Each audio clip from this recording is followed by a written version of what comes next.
Baik, Assalamualaikum warahmatullahi wabarakatuh.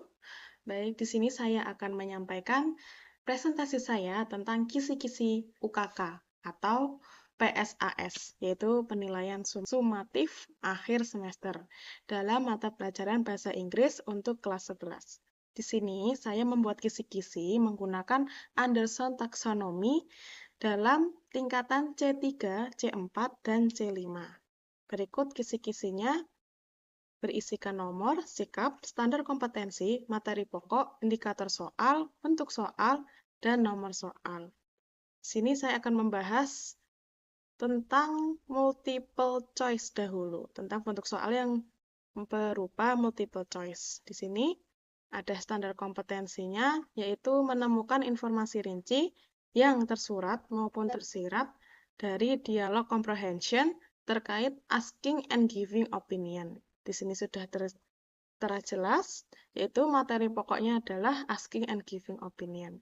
Kemudian di sini indikatornya menemukan informasi tersirat maupun tersurat, dikarenakan masih pada awal soal, yaitu nomor 1 dan 2. Sini memasuki sikap pada kognitif 3 atau C3, yaitu applying, dalam artian menerapkan. Kemudian untuk nomor soal 3 dan 4, di sini SK-nya ada menemukan kata sifat atau adjektif yang pada dialog singkat tak lengkap terkait degree of comparison. Kemudian indikatornya adalah melengkapi dialog tersebut dengan benar. Di sini masuk ke ranah sikap C4 atau analyzing. Di sini contoh soalnya yaitu nomor 1 dan 2 untuk asking and giving opinion. Di sini ada kata yang tersurat dan tersirat. Kemudian ada nomor 3, yaitu ada masuk ke ranah kognitif 4 atau analyzing. Sini mereka menganalisis atau mengira-ngira sendiri dan melengkapi kata-kata yang ada di dialog yang sudah disajikan pada soal. Kemudian untuk nomor selanjutnya ada soal multiple choice yang nomor 5 adalah menerapkan pemahaman langkah-langkah membuat sandwich atau prosedur teks berbentuk makanan. Jadi indikatornya itu di sini adalah siswa menentukan teks tersebut, yang mana ranah ini memasuki kognitif 3. Kemudian untuk nomor 6, untuk SK-nya itu adalah menguasai langkah-langkah untuk memahami urutan dalam teks prosedur. Nah, indikatornya ini adalah melengkapi teks prosedur yang berupa teks prosedur minuman. Di sini memasuki ranah kognitif 4. Kemudian nomor 7, dapat menganalisis pemahaman mereka untuk menentukan tujuan tersebut. Nah, di sini indikator soalnya disajikan sebuah teks prosedur iklan, yang mana mereka bisa menjawab tujuan dari prosedur tersebut. Ini memasuki ranah C4. Berikut contoh-contoh soalnya, nomor 5, 6, dan 7. Nah, ini masih dalam satu materi tentang prosedur teks, akan tetapi beda-beda isian. Yang nomor 5 adalah tentang advertisement atau tentang iklan. Nah, ini yang tadi mereka diminta untuk menjawab tujuan iklan. Kemudian nomor 6 tentang food, prosedur teks tentang food.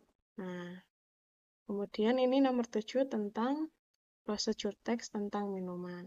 Selanjutnya nomor 8, yaitu dengan materi exposition text. Dengan SK, siswa menemukan informasi arti dari teks eksposisi. Indikatornya mereka dapat siswa dapat menghafal arti dari teks eksposisi. Ini memasuki ranah kognitif 4. Kemudian nomor 9 masih nomor 9 sampai 10 untuk soal multiple choice yang terakhir. Di sini saya memilih exposition text, yaitu SK-nya dapat menemukan informasi rinci pemahaman untuk mengenali tesis utama dari teks. Nah, di sini siswa indikatornya adalah dapat menganalisa teks untuk menemukan informasi yang tidak sesuai, masuk ke ranah C4. Berikut contoh soal dengan materi exposition nomor 8, 9, dan 10. Berikut nomor 8, siswa dapat mengetahui isi atau arti dari exposition text. Nah, di sini ada jawabannya D, yaitu exposition text, masuk ke materi eksposisi. Nomor 9 juga ada contoh tabel, contoh eksposisi untuk dijawab pada nomor 9 dan 10. Di sini juga harus dikasih instruksinya bahwa materi ini untuk nomor 9 dan 10. Esai nomor 1 yaitu nomor 1 dan 2 ini materinya naratif teks. Dengan SK, siswa mampu menemukan informasi rinci yang tersurat maupun tersirat pada teks yang telah disajikan. Nah, indikator ini siswa dapat menangkap. Kemudian untuk nomor 3, untuk nomor 1 dan 2 masuk ke ranah kognitif 4. Kemudian nomor 3 masih dalam materi naratif teks. SK-nya siswa dapat mengevaluasi karakter dari cerita. Dan indikatornya sama, mengevaluasi dirinya apabila dia terjadi dalam cerita tersebut sebagai karakter. Ini masuk ke C5. Kemudian esai nomor 4, siswa dapat menemukan informasi dari teks eksposisi. Ini sudah ganti materi. Materinya adalah eksposisi. Di sini siswa dapat mengevaluasi dari sebuah teks argumen yang telah disajikan pada soal. Di sini masuk ke ranah kognitif 5. Kemudian nomor 5 yang esai exposition text, bedanya itu mengevaluasi argumen dalam teks untuk memberikan pendapat yang logis dan didukung dengan alasan. Untuk nomor 5 sama ranahnya kognitif 5, mengevaluasi argumen dalam teks, memberikan penilaian berdasarkan relevansi dan kekuatannya. Seperti itu. Berikut contoh soal esai. Nomor 1 untuk sampai 3 itu materi naratif. Kemudian nomor 4 dan 5 tentang exposition text. Selanjutnya ada soal true or false. Nomor 1, 2, dan 3 di sini disatukan, yaitu dengan SK, siswa menemukan informasi rinci yang tersurat maupun tersirat dari teks yang telah disajikan. Teks eksposisi. Nah, di sini saya mengambil ranah kognitif 3 dengan indikator peserta didik dapat menerapkan informasi rinci secara tersurat pada dialog teks eksposisi tentang keuangan. Jadi, secara tersurat berarti sudah ada tulisan pada soal. Kemudian untuk true or false yang nomor 4 dan nomor 5, SK-nya adalah menemukan informasi rinci yang tersurat maupun tersirat dari dialog. Di sini saya mengambil soal asking and giving opinion, yaitu indikator soalnya peserta didik dapat membedakan antara memberikan pendapat dan memberikan saran. Ini masuk ke ranah C4. Kemudian contoh soalnya, berikut contoh soalnya. Di sini ada tulisannya true or false exposition text 1 sampai 3 soal. Kemudian asking and giving opinion untuk soal nomor 4 dan 5. Kemudian ada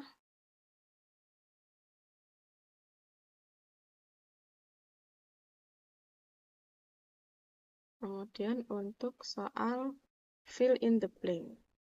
Di sini saya menggunakan satu indikator, satu soal untuk soal fill in the blank.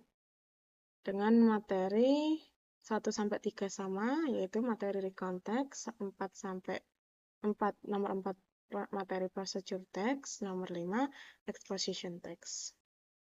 Yang nomor pertama, SK-nya peserta didik dapat mengidentifikasi tenses yang umumnya digunakan.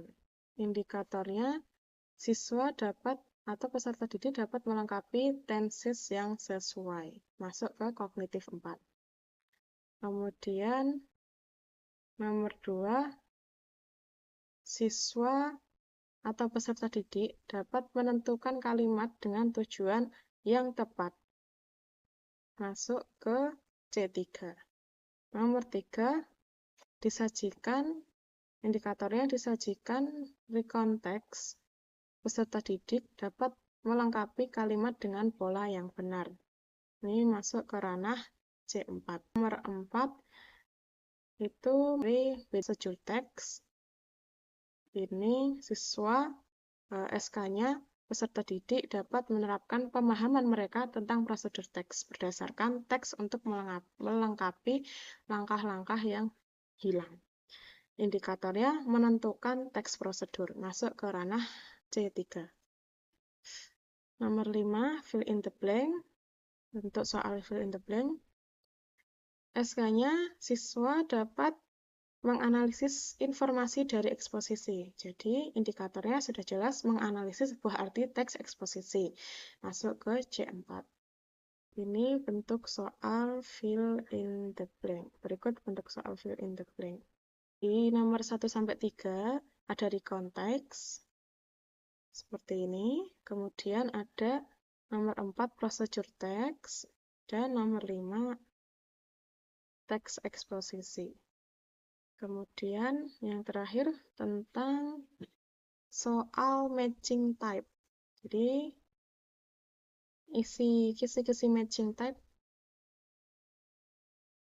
yang nomor 1, soal matching type nomor 1, SK-nya menguasai teks untuk menentukan pasangan kata sifat. Nah, ini masuk ke materi deskriptif teks. Indikatornya, peserta didik dapat memilih. Nah, memilih ini masuk ke C4. Padanan kata sifat berdasarkan deskripsi dalam teks. Kemudian nomor 2 matching type. Masuk ke materi asking and giving opinion. Dengan SK, mampu memahami tujuan dan susunan percakapan yang digunakan untuk menyampaikan pendapat. Itu peserta didik diminta untuk mengidentifikasi teks. Ini masuk ke C4. Kemudian nomor 3 dan 4, matching type. Dengan materi procedure text, SK-nya menguasai susunan teks yang terprosedur. Di sini indikatornya adalah peserta didik diminta untuk mengurutkan. Masuk ke C4. Cara membuat makanan dan minuman. Kemudian nomor 5, matching type yang terakhir. SK-nya menguasai struktur dalam teks cerita dengan materi naratif teks. Kemudian indikatornya peserta didik diminta untuk menentukan. Masuk ke C3, nama-nama bagian struktur teks naratif dan penjelasannya. Berikut contoh soal matching type. Nah, matching type. Nah, di sini juga ada instruksinya. Pair the statements in column A with the description in column B. Nah, di sini procedure materialnya. Nomor 1, procedure material. Nomor 2, asking and giving opinion material. Kemudian, procedure vote material. Then, procedure text cup of tea material. Then, number 5 is narrative text material. Kemudian, di sini ada tabel penilaian untuk setelah pembuatan soal tadi. Nah, di sini ada jenis multiple choice, jumlah soal 10, per soal skornya 1, jadi maksimal skor multiple choice adalah 10. Kemudian ada matching types, jumlah soal 5, kemudian skor per soal itu ada 3, skor maksimal matching type adalah 15. Kemudian fill in the blank, jumlah soalnya 5, skor per soal 6, skor maksimalnya 30. True or false, jumlah soal 5, skor per soal 3, skor maksimal 15. Dan kemudian jenis soal esai, jumlah soal 5, skor per soal 6, skor maksimal 30. Dengan total soal 30, skor maksimal 100. Nah, berikut juga lembar ujian bahasa Inggris kelas 11 yang telah saya buat.